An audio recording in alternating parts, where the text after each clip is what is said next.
Howdy everybody, it has been quite a while since I've uploaded because I've kind of just been sick of the way Yu-Gi-Oh has been lately. I still play at like locals and stuff, but I don't really have the motivation for any bigger events. And the ban list certainly didn't help. I was hoping more fun stuff would come off so that I could do a little bit more cooking. Red Rose Dragon did come back to 3.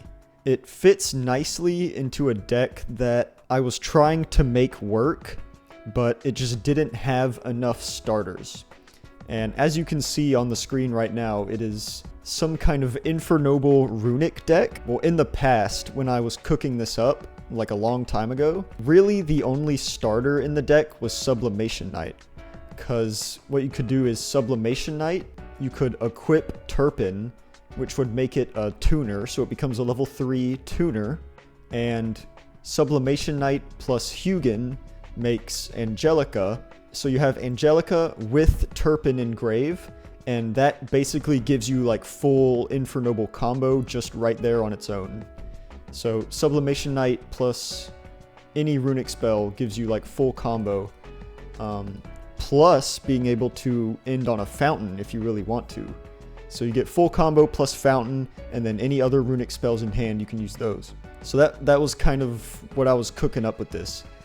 The main problem is that Sublimation Knight was the only starter. So it really was not consistent at all. Thanks to Red Rose. Red Rose gives you a ton of value just off of it being a level 3 tuner and being used as synchro material. So now Red Rose Dragon has become 3 more starters for this deck. So now you have 6 starters, 7 if you play Rhoda, and then plus you also have things like Durandal to be able to search Sublimation Knight, or being able to use runic spells to draw extra cards to maybe draw into your starters here. So that's the whole idea. You know, I'm still brewing with this, I'm still cooking with this, trying to see what I like and what I don't like. So take this deck list here with a grain of salt. Right now this one has 5 non-engine slots, which is kind of average for a runic deck these days, I would say. Let me go ahead and show you the 2 combos that I have for both the Red Rose Dragon and the Sublimation Knight. And I'll show you the Red Rose one first, just so I can explain what the Rose Dragons do. So this will be Rose Dragon plus 2 runic spells. So, you know, pretty much the same as like every other runic synchro build you've ever seen in your life.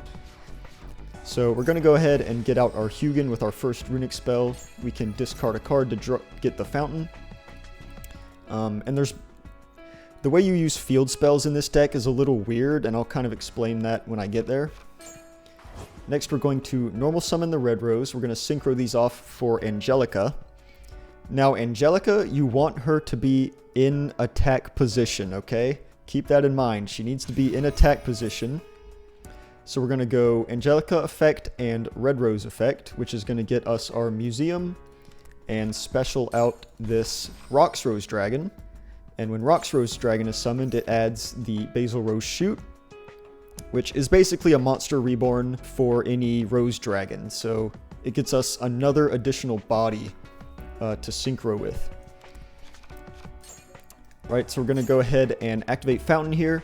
Now, you don't have to activate Fountain in this position because we have not used Museum yet. So it's gonna depend on what's in your hand, whether or not you activate Fountain now, or if you want to end on Fountain.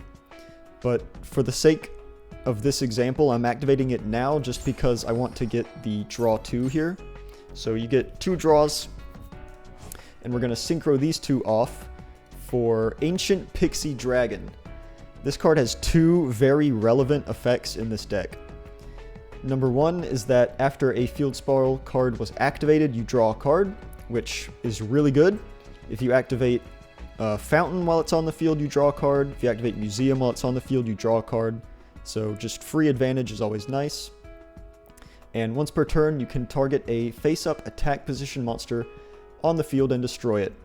Now, Longtime Infernoble players, you know what we're doing with that effect. We're going to go ahead and activate the museum. We're going to draw a card with our Pixie Dragon. We're going to use Pixie Dragon's effect, targeting the Angelica, which will then let us chain the Angelica effect to tag out, and then send this Turpin to the grave.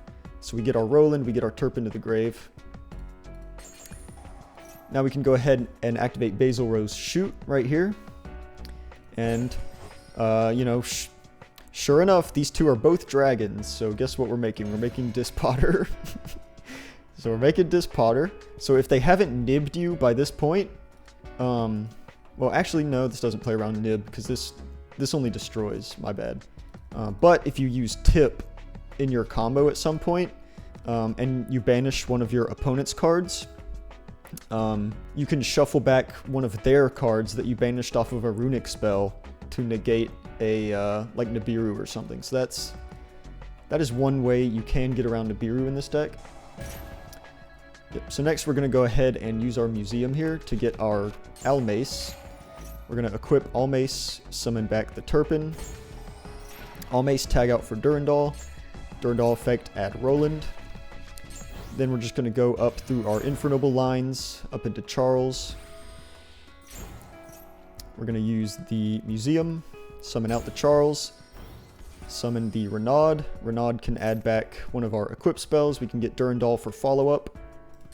And then we're going to synchro these two for a Chinging, because they add up to level 10.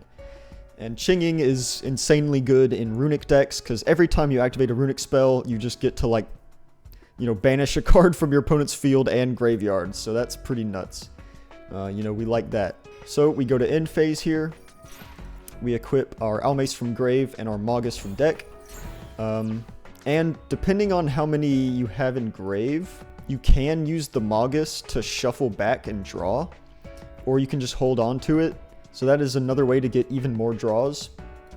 And this is the situation I was talking about with the Fountain. So you can use Fountain early to get the draw 2 earlier on in your combo. But if you draw into another Runick spell off of like Ancient Pixie Dragon or Magus or something, well, Magus triggers during end phase, so you wouldn't know. You can activate the Fountain like after you do your full board, and then something like a Tip or a Slumber in hand, you can activate that and then get the draw 3. So it really just depends on what's in your hand, like what do you want to do. Do you have the extra Runick spell to get the draw 3 after your combo, things like that. So this is the full end board here, right? We end on, well, we started with 4 cards in hand, we end with 4 cards in hand. We have the Spell Trap negate and pop from Charles. We have the Dispotter to negate stuff. We have the Chinging to banish stuff. Angelica's just chilling. And, you know, we can use things like Magus to shuffle back our resources and draw even more cards. So, you can kind of see what the idea is with this deck. It's, it's kind of like, it's basically just every other Runick synchro pile, right? This isn't anything new. Ending on, you know, Dispotter and Chinging is not anything new for synchro Runick decks. You just get, like, the things with Charles, and there are certain combos where you can also make a Gearfried as well, so you can have a Gearfried on board for even more interruptions. You get the general idea. And Red Rose Dragon makes things like this a lot more consistent. And let me go ahead and show you the Sublimation Knight combo instead. So this is the alternate combo for this deck. And this is the main combo that I cooked up a long time ago.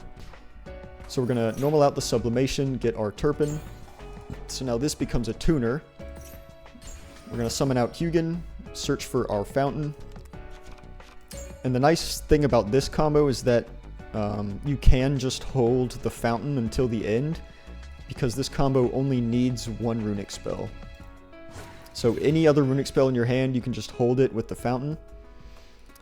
Yep, so we're going to make Angelica here. We're going to add our Museum.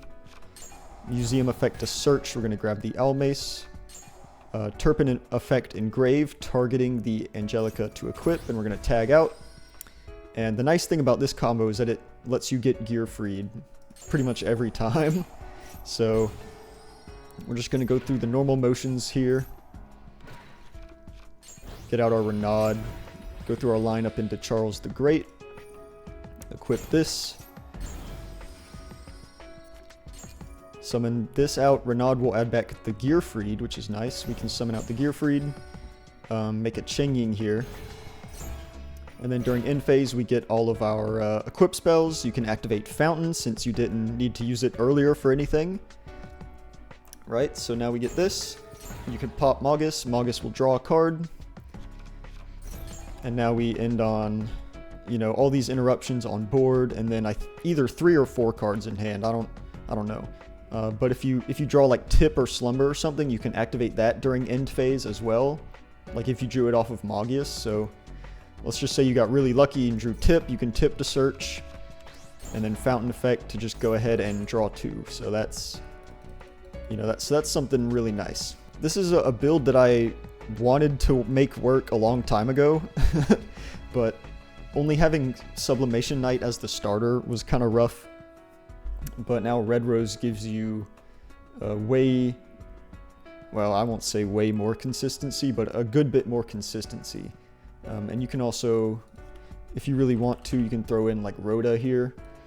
But yeah, the problem is in this format you need a lot of non-engine to break boards, especially like Ubel boards. And you can't, I wouldn't really recommend cutting anything in here other than, I don't know, maybe the Rhoda. So there's 5 non-engine slots. You just got to do what you can with them. Things like Droplet are pretty good. Nibiru is pretty good. And you can see the extra deck isn't filled out here, but I will throw in a Little Knight because that's just a really good card to have in general. So this is what you need for the extra deck. You might not need the AFD, but it can come up if your opponent impermed your Hugin and you don't have Fountain access. You can use this to pop the Museum to search Fountain. But that wraps it up for this video. This is a nice little concept build that I've been cooking up, and I just wanted to share it because I haven't really seen anything else like this floating around, I don't think. So, you know, feel free to experiment with this if you're an Infernoble player looking for something fun to play. You know, we all know Infernoble isn't very good anymore after the 10 million indirect bans that it's taken. You know, Baron, Apo, Isolde. I don't even think Isolde was banned because of Infernoble. It was banned because of the Exodia FTK and the Mikanko Acid Golem swap shenanigans. But it is what it is. So if you're a Runick enjoyer and also an Infernoble enjoyer, I would recommend giving this a try. Let me know what you think of it, and I'll see you later.